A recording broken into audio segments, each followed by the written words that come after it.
The Baltimore Ravens advanced to the AFC Championship game with a massive win over the Houston Texans. But at the time of this recording, we don't know who they play yet. Should the Ravens want to play the Bills or the Chiefs? All that and more coming up next year on Locked On Ravens. You are Locked On Ravens, your daily Baltimore Ravens podcast. Part of the Locked On Podcast Network, your team every day.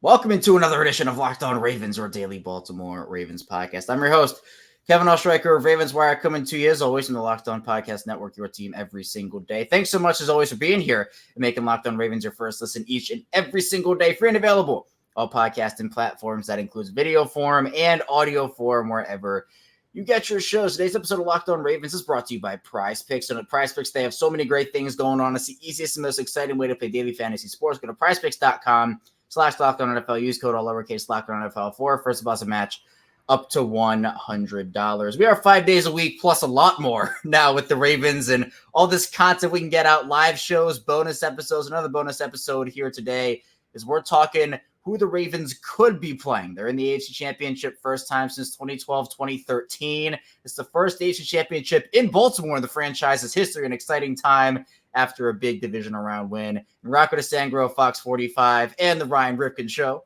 is back talking Ravens with me. And Rocco, as we talked about, a little bit of a vet here coming on Locked On Ravens and doing this with me. And it's more so we just have the same sleep schedule. No, I'm kidding. Rocco's great. He brings the analysis, and he also is very timely in terms of getting on this show with me. So Rocco, I know the atmosphere was great over at M&T Bank for the Divisional Round, and now we're waiting. Time of this recording, we don't know if it's going to be the Bills or the Chiefs or the Ravens in the championship game. Weren't we in a similar situation last week when we were waiting on to see who the Ravens played in their playoff matchup between the Texans and a handful of other teams? So yeah, playing the waiting game right now, man. Bills or Chiefs, we know that, and that's really all we know right now. And I don't think players really have a preference of who they play. Ravens players, they're going to go out there and regardless of who they play, they're going to do their thing, just like they did against the Houston Texans. They're not scared of any of these teams. They don't fear any of these teams. They're ready for a battle at M&T Bank Stadium. And the good thing about this year and this matchup, you have to come to them. You have to come to them. And the Ravens are now one win away from going to the Super Bowl for the first time since that season, that 2012-2013 season that you're talking about right there. Look, if I'm the Ravens, I'm not scared of playing anybody. They're clearly the best team in the NFL. We almost saw San Francisco lose last night to the Green Bay Packers, and that was kind of, if they make it to the Super Bowl, but they looked vulnerable. Who did not look vulnerable were the Baltimore Ravens. Well, at least the second half. They had us in the first half, not gonna lie, right? But second half is where they asserted their dominance. So let's start off with the Bills. They're the higher seed. We'll start there in terms of who maybe you would want to play if you're the Ravens, Rocco. Josh Allen is Josh Allen. We know he's one of the elite quarterbacks in this league alongside guys like Lamar Jackson. And for Josh Allen, obviously uses his legs to his ability. He's kind of that bulldozer frame, can run you over, and that's a big part of his game. Now, Buffalo's stats this season, net yards per attempt in the passing department, 4th in net yards per attempt and 8th in yards per attempt rushing the football. On defense, they have the 6th best passing defense in the league in terms of net yards per attempt, but their run defense has been a little iffy. They're banged up on defense. They lost Matt Milano and Jordan Phillips early, and they've had a couple of other guys they've had to rotate through. But then you have Stephon Diggs as, the alpha pass catcher in that offense. Dalton Kincaid has stepped up. But then, Gabe Davis has been very hit or miss, and he's had his fair share of injury stuff going on this year. I mean, defensively, they're missing Trey White, too. They have quality players there, but it just feels like to me, especially you watched them in the wild card round against Pittsburgh, they got out to the hot start, and then Pittsburgh kind of climbed back in on them without TJ Watt, and you're kind of thinking, when Buffalo's hot, they're hot, they're on, but they can go cold in a hurry, and even though they kind of routed off all these wins to end the season, they were cold at the beginning of the season. No, they absolutely were, but they're getting hot at the right time, and they are a scary football team. Now, I don't think they're a scary football team for the Baltimore Ravens because I don't think there's a football team out there right now. I said it last week when you had me on. That's a scary football team for the Baltimore Ravens. They've beaten the best of the best so far this season. I know they haven't played the Bills or the Chiefs this year, and that is completely fine. I think the Ravens are okay with that. The Ravens are ready to face either team that comes in here to the bank because, like I said, they have to come in here. But to the Bills' point, yeah, they're banged up, but a guy like A.J. Klein, oddly enough, who was involved in the trade for Roquan Smith to the Chicago Bears, and then now he's in his second stint, I believe, with the Buffalo Bills. He stepped up. He had a solid game, so that's great to see. A former Raven, just A.J. Klein in general, go out and have a pretty solid performance against the Steelers. Now you can say that, okay, the Bills let the Steelers hang around because they absolutely did. And without T.J. Watt and with problems at the quarterback position, say what you want about Mason Rudolph, he's played some decent football towards the end of the year. They let that team that they shouldn't have hang around. Like the Steelers should have been nowhere near the Buffalo Bills as far as the scoring department, and they made it a game, they made it competitive, and that was it at Buffalo's place. And now if Buffalo wins, they got to come here to Baltimore. So I think Josh Allen he's a great quarterback. I think he's one of the best in the league. I really do. I think turnovers have hurt him this season, like they've hurt some other quarterbacks, but he steps up, he wins games, and he's proven that in the later months of the season. Being able to win 6 in a row, that's impressive for anyone in the NFL. John Harbaugh, he talks about those December wins, those January wins. They are very hard to come by as far as football goes, and the Bills were so great at doing so towards the end of the season. I mean, I guess a storyline in Buffalo, if Buffalo were to come to Baltimore, would be the Cook brother matchup, or the Cook relationship there between Dalvin and James with that family, the Cook family relationship. So that's a storyline. But I think another storyline would be Josh Allen and the turnover prone, or how he is turnover prone. We have seen those turnovers from him come at the worst times, the most inopportune times, and a Ravens defense, the way that they've been playing like that, they're not going to let Josh Allen get away with those turnover-worthy throws.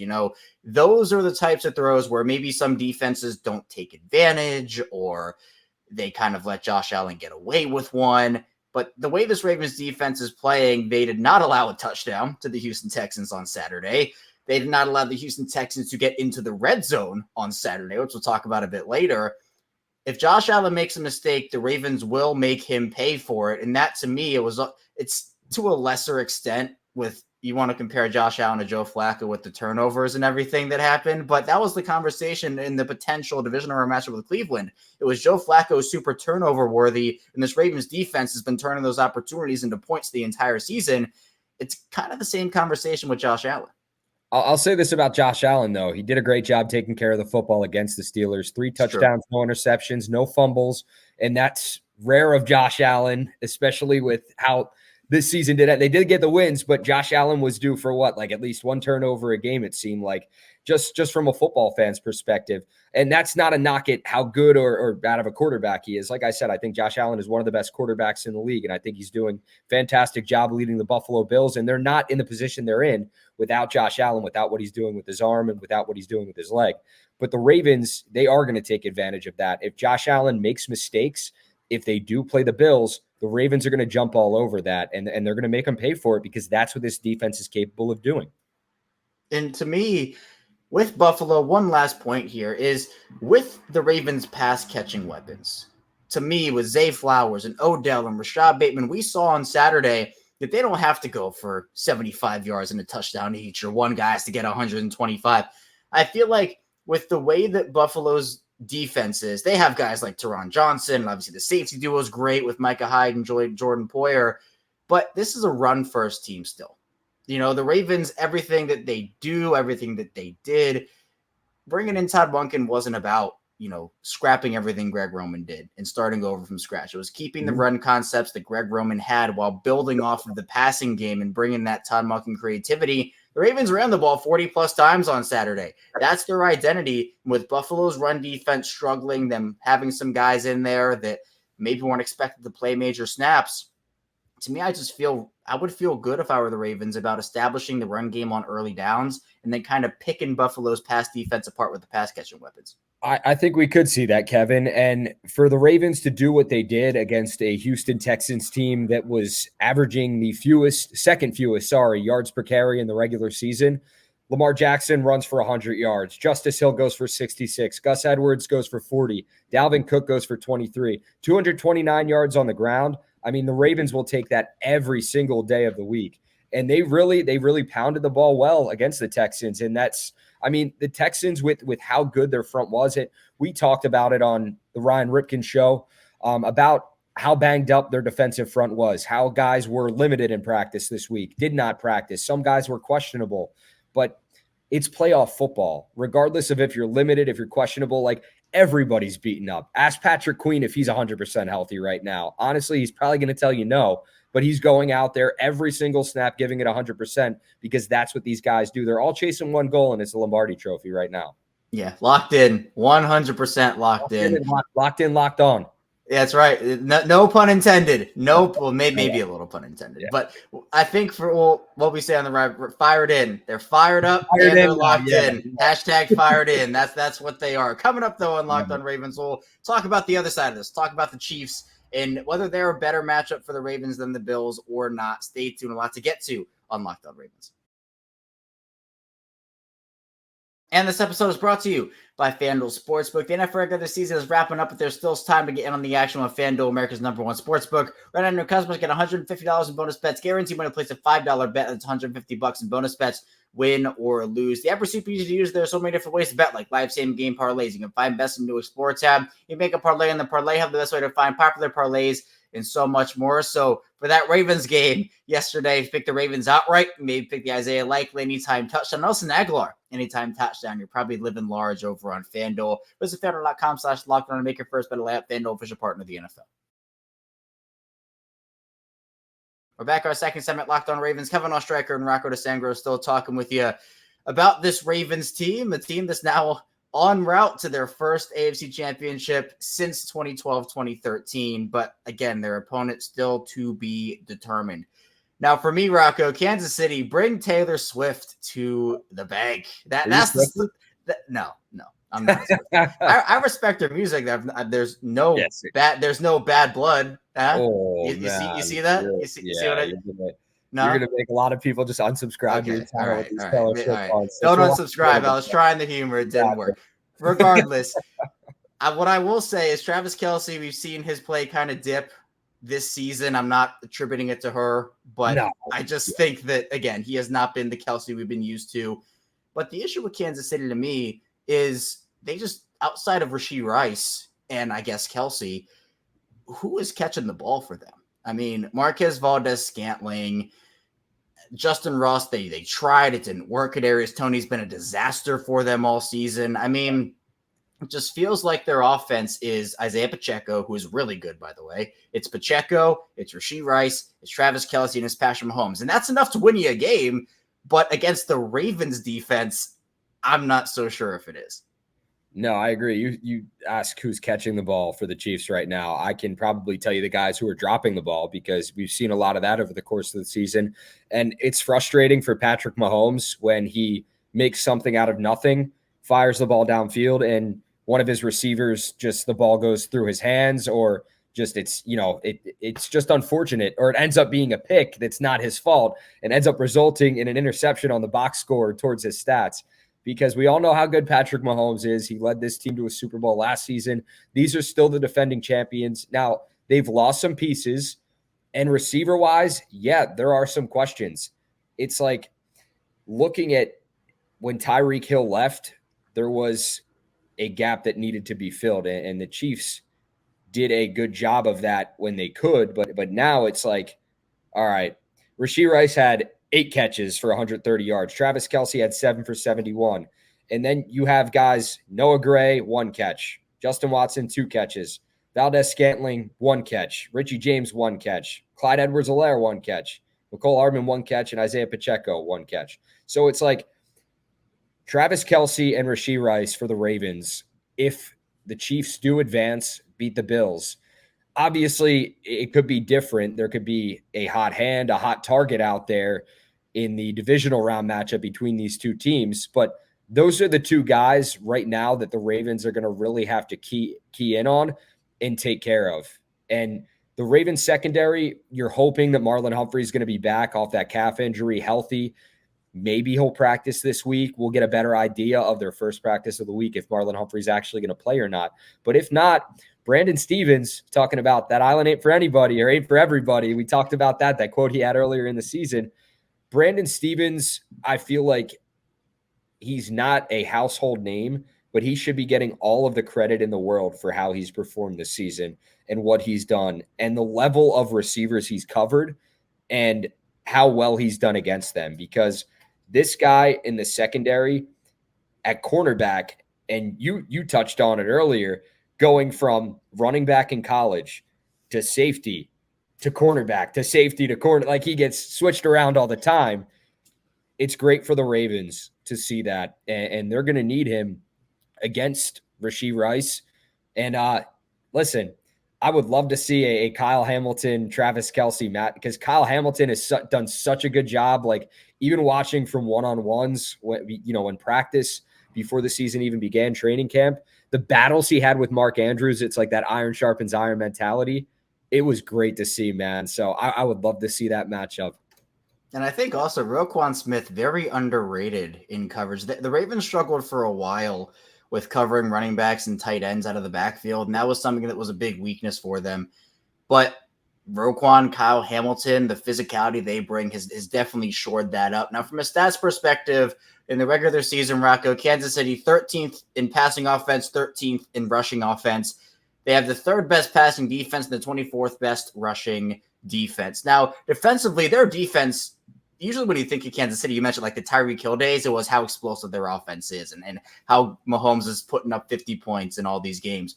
But they've kind of gone through an identity shift where their defense has looked really good this season. It's a bunch of young guys, too. George Karlaftis has been great. Trent McDuffie. Obviously, they still have Chris Jones in the middle of that defense, who is one of the better.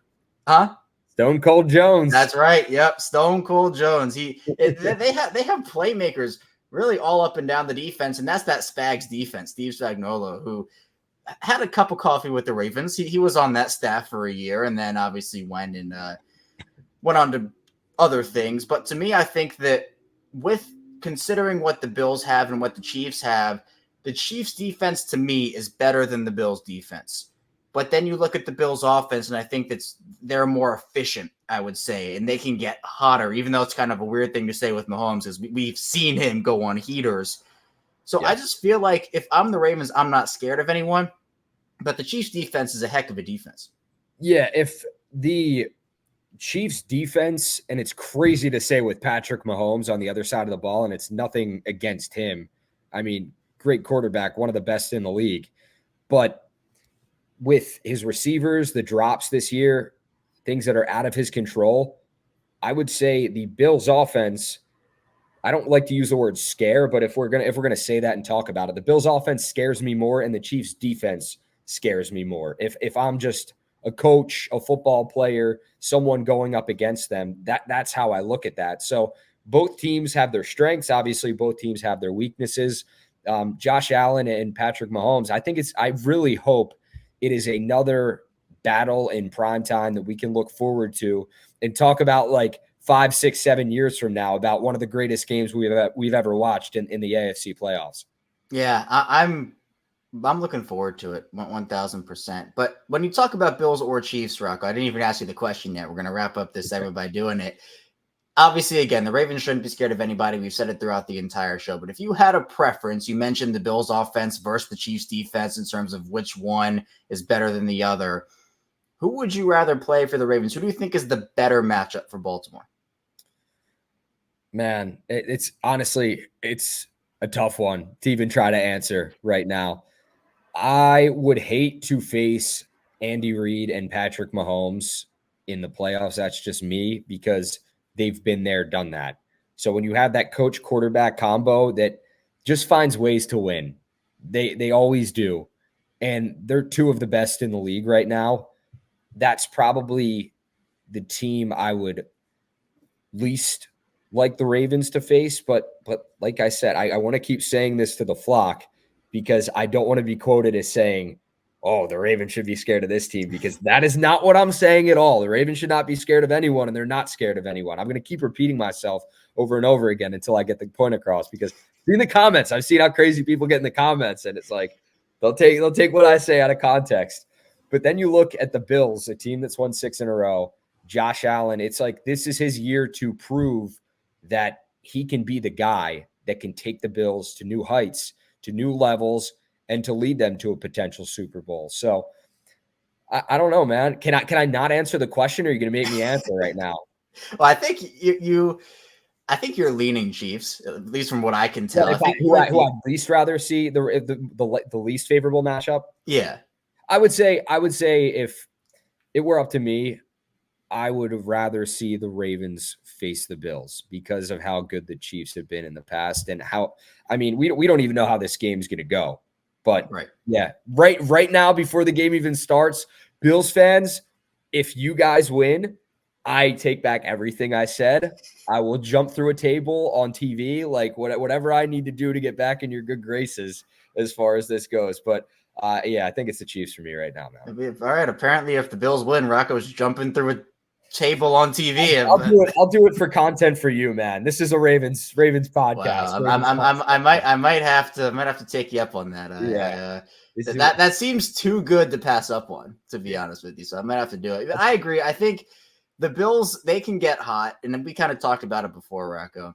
The Bills can get hot when they're on. But I just feel like they're too inconsistent. And it's not like the Chiefs offense hasn't been inconsistent this year, but we know Patrick Mahomes has 2 Super Bowls. We know that Travis Kelce, even though it's been a down year for him, he is still one of the best tight ends in the league. Rashee Rice has come on. And it's kind of like a question of which depleted pass-catching core would you rather face? Because honestly, we talked about Houston's and how they had no Tank Dell and there was no Noah Brown, and it was really honing on Nico Collins. Well, for the Chiefs, it's focusing on Rashee Rice and Travis Kelce. And for the Bills, it's you can focus on Stephon Diggs and I guess Dalton Kincaid.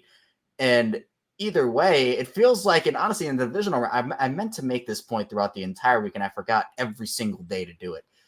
Out of the 4 teams that were left in the divisional round, tell me if you agree, Rocco, I think the Ravens had the best receiving core, and it really wasn't close. Out of the division, I mean, absolutely. Healthy, not healthy. I mean, the Ravens, which is crazy to say considering how down the receiving core was last year and the roster then compared to the roster now, it's like night and day. I'm not trying to knock any players they had, but you went from having James Prochet, happy for him being in Cleveland. You had, I'm just saying. I know. Seems like a nice guy, but nothing against his character. But James Prochet, Deshaun Jackson, injured guys as well. Demarcus Robinson, who came on at he was honestly one of their best receivers, if not the best receiver for the Ravens last year. But you didn't have a Zay Flowers. You didn't have an Odell Beckham Jr. You didn't have, it's going to be crazy for me to say this too, and Eagles fans, they might cringe a little bit, but a Nelson Aguilar who had a touchdown pass in today's game. I mean, people expect him to come on in the playoffs and do his thing. And Nelson showed up in the divisional round against the Texans. He had that nice touchdown catch. He couldn't have gotten more wide open. So yeah, man, it is crazy to say the Ravens were sitting here looking at the receiving core, and it's top of the line. It is incredible, and I wanted to make the point all week, and I just did not do it. But better late than never, I guess. The divisional round's not over yet. But yeah, for me, I would rather probably play the Bills than the Chiefs, but I still want Taylor Swift in Baltimore because I think that Baltimore is ready for Taylor Swift to come in there. I started the segment with it, and I ended the segment with it too. That's how I'm gonna do it. We'll get another meme of her with the frozen window, hand up to the window. Right. Yeah. Unreal. I feel like that's the storyline where you just have to get one of those good storylines. It would have been Joe Flacco in the divisional round. I guess the storyline, we were robbed of that one. So maybe the Taylor Swift storyline is what Baltimore needs right now. Bills Mafia just jumping through tables in the tailgates. And I feel like they would get along with Ravens fans before the game. I feel like it'd be cordial. So that's what you have to do. You got to go into a Bills tailgate if it happens and get the TV cameras rolling and just jump through a table. That's what you have to do. Ravens fans would be mad at me for doing that. So it'd be it's just there's no winning. There's no winning for you. Exactly. I'm just trying to win here. I know. All right. Coming up in the final part of the show, we'll be talking about the game that happened on Saturday. It was a pretty important one. The Ravens win a lot to a little, 34-10. We'll talk about how they got it done, the atmosphere, and what it means for Baltimore to be going back to the AFC Championship. All that and more coming up on this bonus edition of Locked On Ravens. First, this episode is brought to you by PrizePicks, and for daily fantasy sports, look no further than PrizePicks. PrizePicks is the most fun so many have had, doing up to 25 times money this football season. All you have to do is select 2 or more players, pick more or less than the projected stats, and place your entry. With basketball season here, you cannot pick combo projections across football and basketball from the Specials League. The league created specifically for combo projections and include 2 or more players from different sports or leagues. For example, LeBron James and Travis Kelce, a 10.5 combo or 3-pointers made plus receptions is an option. If you don't play a license of PrizePicks favorite players like Rapper Meatman, like me, and Andrew Schultz, you cannot find the community players under the promos tab of the app to entries of the biggest names in the PrizePicks community. Each week, PrizePicks even offers a reboot policy or entry stay and play even if one of your players gets injured. For football and basketball games, you haven't played Rice in the game in the first half and doesn't return in the second. That player is rebooted. PrizePicks is the only daily fantasy sports platform with an injury insurance policy. Go to PrizePicks.com/LockedOnNFL. Use code LockedOnNFL for first deposit match up to $100. Again, that's PrizePicks.com/LockedOnNFL. Use code LockedOnNFL for first deposit match up to $100. PrizePicks, daily fantasy sports made easy. For background, not Locked On Ravens with Rocco DeSangro. I'm Kevin Ostreicher. We'll be live after this episode. We'll be going live after the Bills and Chiefs game is over when we actually know who the opponent is that the Ravens are going to be playing. We're just doing a little preview here, Rocco and I, but I'll be going live after the game is over, Bills and Chiefs, talking about who they actually play. So if you're listening to this after the game, again, maybe you can clip some of these takes and put them on freezing cold takes and expose Rocco and I for what we're saying here with no prior knowledge, by the way. Rocco, the atmosphere in Baltimore was electric heading into this game on Saturday between the Ravens and Texans. You could feel the entire city, the entire state, honestly, outside of, the Commanders, the section of Commanders fans that they ran over. Entire state was kind of thinking about this game, did pregame shows, and everybody was waiting for it.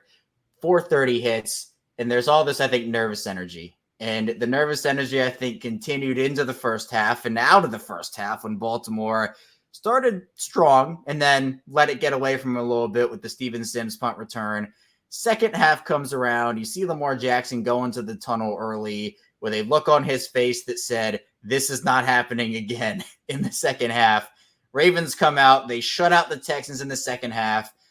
Complete energy shift. We heard Lamar talk. He was asked, who spoke in the locker room? He said, I did. Yeah. It was me. And those were inappropriate things. We're not going to say them on this show. And he did not say what they were. That's what he said. Yeah. So yeah. We are not going to speculate with any words that could be inappropriate, but it just felt like, Rocco, this is what the city deserved after, again, all these years of the injuries over the past few, the disappointing playoff losses. It just felt like all that nervous energy turned to excitement really quickly. And obviously it's a huge day for the city of Baltimore, and hopefully it continues moving forward.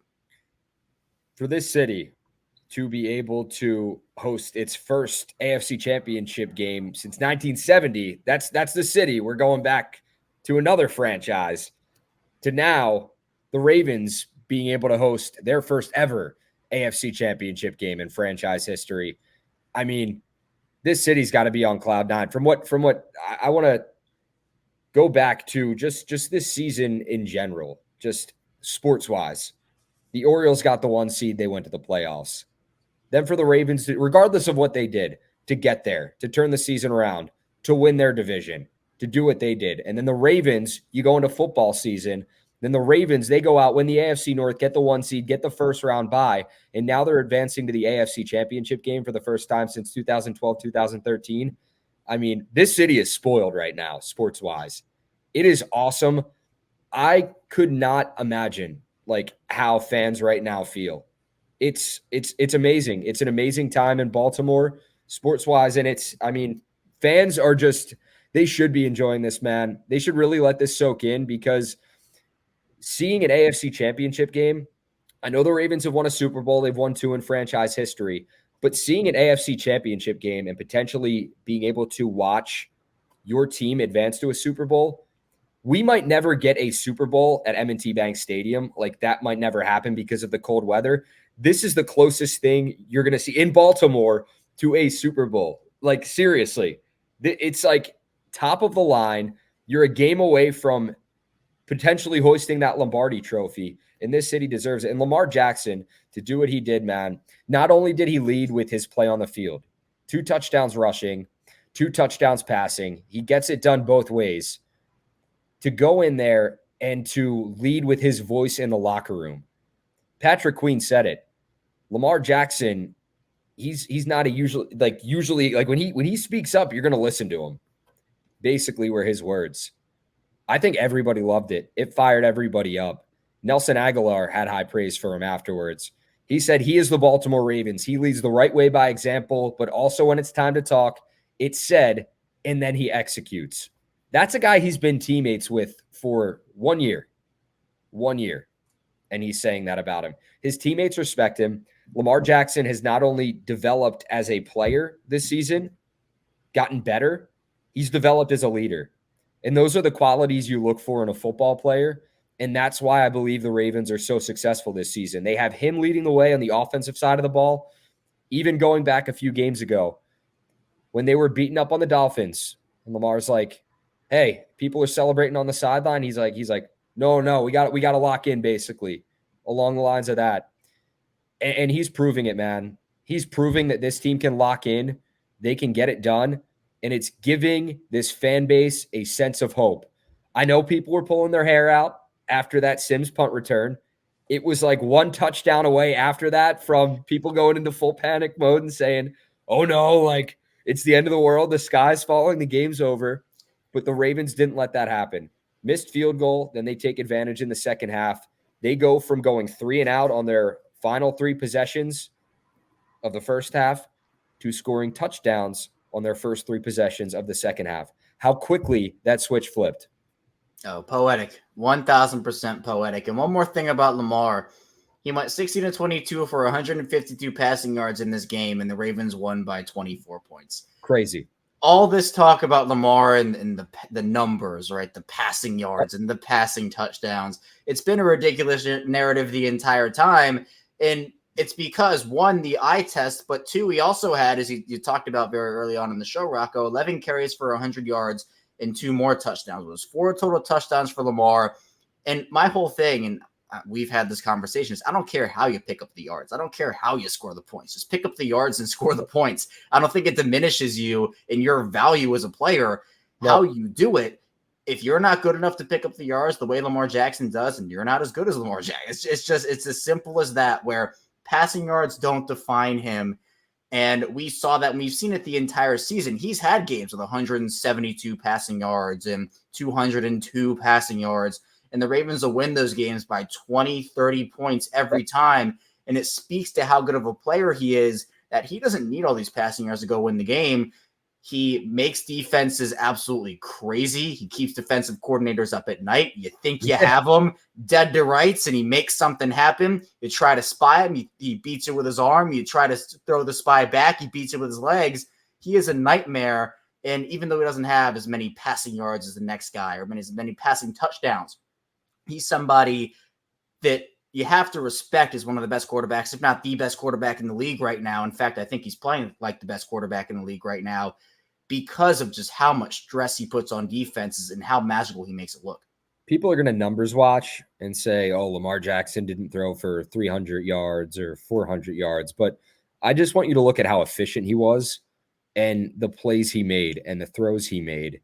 And, I mean, the one to Isaiah Likely, for example, he tossed it up there. I know Isaiah Likely did make a great catch. He adjusted his body. But to put it in a spot he knew only Isaiah Likely could get to, that's Lamar Jackson. To go and have that, I think it was like a 25-yard run to close out the first half, making something out of nothing when a play broke downfield, to be able to just go down, be shifty, pick up 25 yards with his legs, rush for 100 yards in the game. He doesn't have to throw for 200 yards for this team to win, and he's okay with that. Lamar Jackson, I don't think he's sitting up at night looking at, oh, man, I didn't have 250 or 300 passing yards. Like, what am I doing? Lamar Jackson cares about one stat, and that is the number of wins the Ravens have. And he's going to care about one game and one game only, and that's the game in front of him. And then after that, it's going to be the next game in front of him. And after that, it's going to be hoisting that Lombardi trophy high. That's what this guy's been looking forward to since he's been drafted. From that first interview, that's been his dream. And that is why Lamar Jackson has turned into he's been a team player from the start, but I'm talking about the leadership role. He owns it. This is his team. He's got the keys to the castle, pun intended, because that's where the Ravens practice. But this is Lamar's team. He's doing a great job leading them into battle. He is. And I don't think there is another guy in the league right now who is as locked in as Lamar is, who has his team as locked in as Lamar. We know that he's locked in. Pre-game, the camera's up in his face. He's like, get that camera out. You push the camera away, get that camera out of my face. He knows what he wants. This team knows what he wants.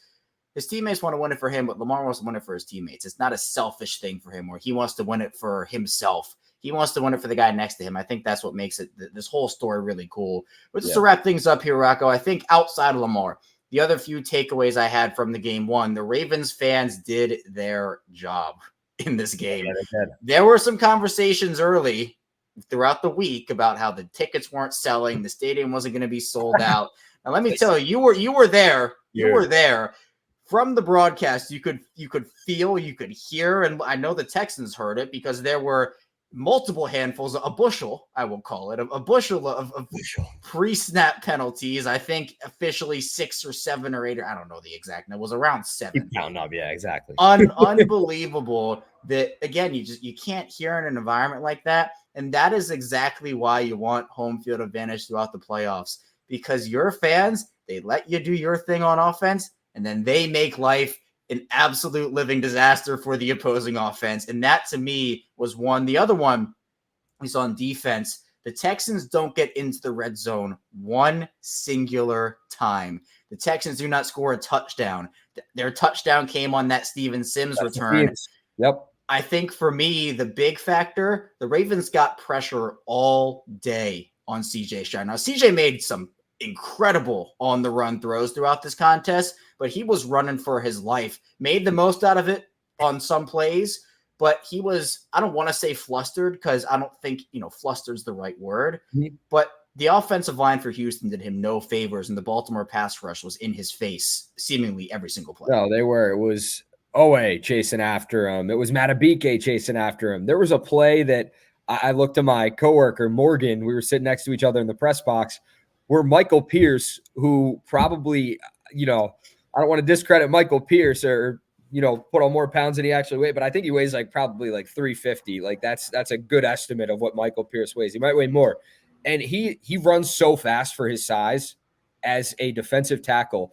And he's just got his hands up, running it on CJ Stroud as he throws the ball away. And I looked at her and I'm like, imagine Michael Pierce running at you full speed as quick as he is and as big as he is, coming at you like that. I'd be terrified. But the Ravens did that. Mike McDonald dialed it up, dialed it in, and he had a great game plan for CJ Stroud, putting pressure on him every chance they could. And with that, what you got was the Texans. They only scored 3 points on the Ravens defense on a field goal. And that other 7 points, like you talked about, came on a special teams play, that Steven Sims touchdown return on the punt. So the Ravens defense, they're not satisfied. They're probably ticked off, Kevin, that they gave up 3 points, because that's just how these guys operate. They're going to look at that 3 they gave up on the board and be like, damn, we could have done better right there, because that's how these guys feel. They truly feel like they're the best defense in the league. Obviously, they won the Triple Crown. In my opinion, they are the best defense in the league, and they're definitely the best defense remaining in the playoffs. They are a fantastic group. They are full of veterans. They are full of young guys as well, and they're going to get after you. They are. One way or another, whether it's in the first half or the second half, at some point, you are not going to be able to run away from the Ravens defense for long. The point I'll end the show with is the Texans are a good football team, and they have a bright future ahead of them. And the fact that the Ravens did this to them says more about the Ravens being good than it says about the Texans being bad. The fact that they were able to beat down on the Lions and the Seahawks and the Dolphins and the 49ers, those are all good football teams. But it shows how good the Ravens are, not how bad those teams are. Every team can have a bad game, but when you beat good teams that badly that many times, it's a trend. And so that, to me, is why the Ravens are the best team in the NFL, and it's not particularly close, in my opinion. Absolutely. No, I definitely want to take this time to talk about how good of a team the Texans are and how great of a turnaround story it was this year. It's really a feel-good story in football to see DeMeco Ryans as a rookie head coach, to see C.J. Stroud as a rookie quarterback, take a team that was down in the dumps, down on their luck, couldn't catch a break, come back, take C.J. Stroud, take Will Anderson, DeMeco Ryans comes in, Nico Collins balls out. It's like to see this team come together and do what they're doing right now. It's special. And I hope we see more of the Texans going forward. I hope to see more C.J. Stroud, Lamar Jackson matchups going forward, because C.J. Stroud is not just one of the best up-and-coming quarterbacks in the league. He is one of the best quarterbacks in the league right now as a rookie, man. I can't believe I'm saying that, but he is so good, so talented, and he has such a bright future ahead. I can't wait to see what it looks like.